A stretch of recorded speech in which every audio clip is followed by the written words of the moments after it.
Good afternoon. Afternoon. How was important for you, if was important, to win in Madrid after some defeats, unexpected defeats?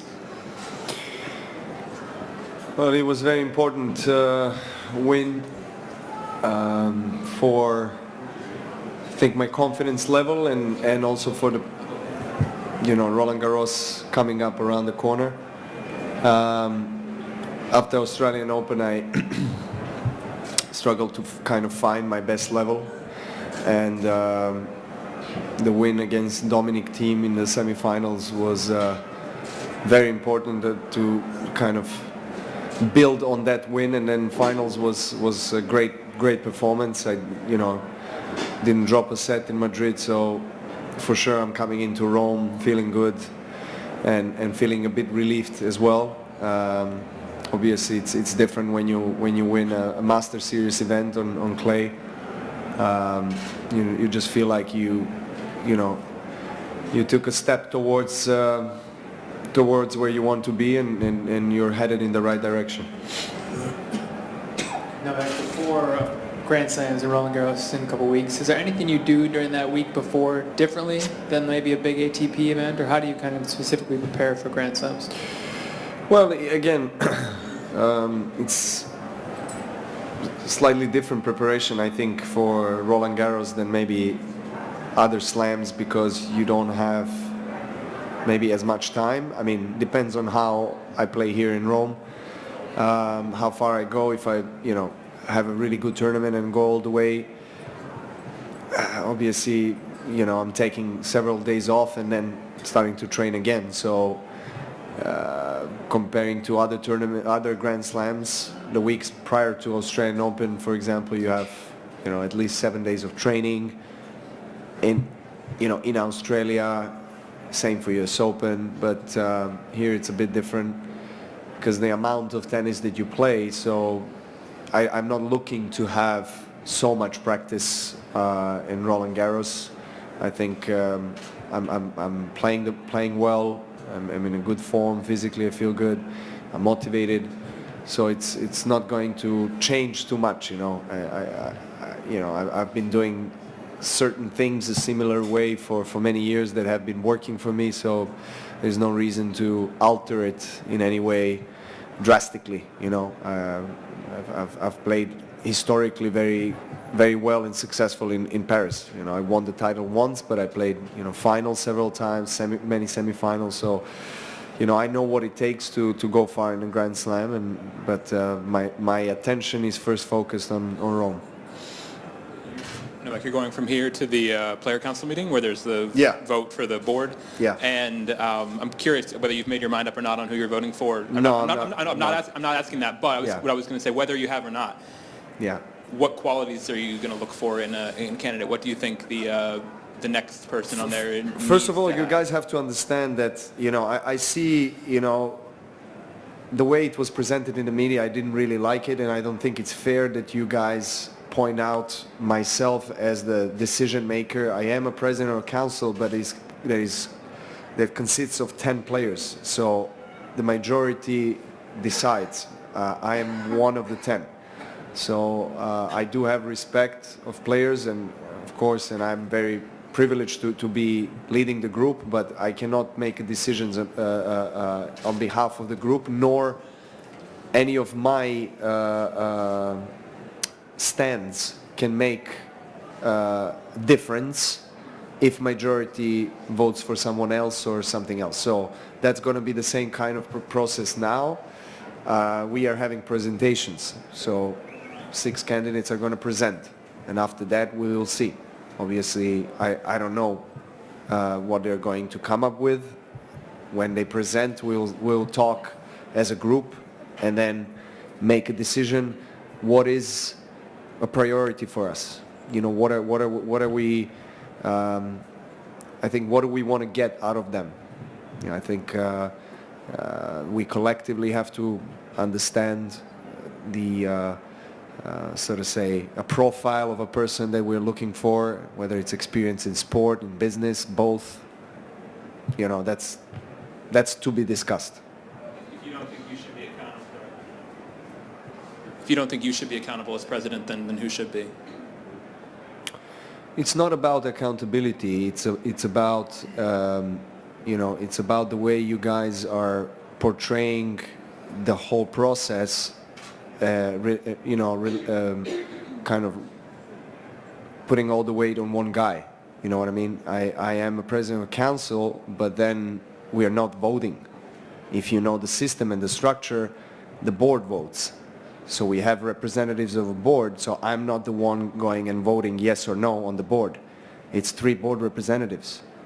So they have the right, and historically they have been doing something that is also against the council, because they feel responsibility and they feel like that's the right way to go about and represent players in sport.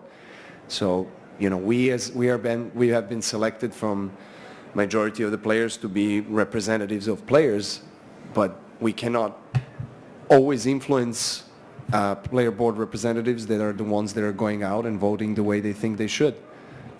So why should I be always the one accountable for that if I'm not the one voting? Next question, please. Sorry? No, give him. I would like to hear what he. Yeah. Well, if the board members who then vote against your wishes are then ousted, like Roger Rashid was, it does seem like there's pretty direct influence on who picks the board. It has happened, as I said, it has happened in the past, and they've stayed. And it does seem like you are voting, from what I've heard, you are voting in the majority consistently. This is not like you're getting overshadowed. And you are the leader by title in this group, and you're the number one. And your source is reliable. Sure. Well, Okay. if you ever want to say anything about what happens there, you can shed more transparency on it. You have first-hand information from the council? Sure. Sure? Sure. Okay. Well, if you wanted to refute something, great. But if you just want to say you're not saying the right thing and give no counter story, that's not as useful. Then we can work on one later, okay? I would like to answer that, please. So, I know you guys are looking for a story, and when you have a certain agenda behind certain stories and articles that are written, and you cannot always react and act from the position of defense, because then you would expose your weakness, or then what does that mean? That we have to react to every certain article that you write or anybody writes? Because you're exposing council, you're exposing me as an individual, that I am against certain individuals that were, I don't know, on the board or leading the association or something like that. I just don't understand your comment about that we have to react with the opposing story on every single article. It doesn't make any sense. Why would we? Not asking for reaction, asking for any degree. But that's what you said. That's what you said. You said if there is a certain story that has been portrayed in the media, then you're expecting an opposing story, so you can counterbalance both, and you can then compare, and you can understand who's right or who's wrong, right? That's all I want is accuracy, and I feel like with no transparency, that makes it very tough. And if all you're saying is you're wrong, So- not getting any sort of... okay. So you believe that any story that is out there is transparent and honest and true? I'm not saying I vouch for every story any people have written. I don't know every story. Well, you do vouch for every single information that you get from your allegedly reliable source, right? Well, I'm not sure what information I have that you disagree with me personally. I don't know. I'm not pointing out on any specific information, but you're saying, you're actually, it's quite paradoxical what you're saying. I mean, you're saying from one hand, I don't vouch for every story, whatever, but you get information from your source, and then you write about it, you tweet about it, or you put it out there, you create the buzz, you create the friction, and then of course it creates a story, it creates the whole wave of tsunami against us, and then what are we supposed to do? React on every single tweet? No, just a second. React on every single tweet. I mean, it's not fair, really. I mean, before understanding the proportions, the ramifications, understanding what you're doing with every single tweet that you have to our sport, to our players.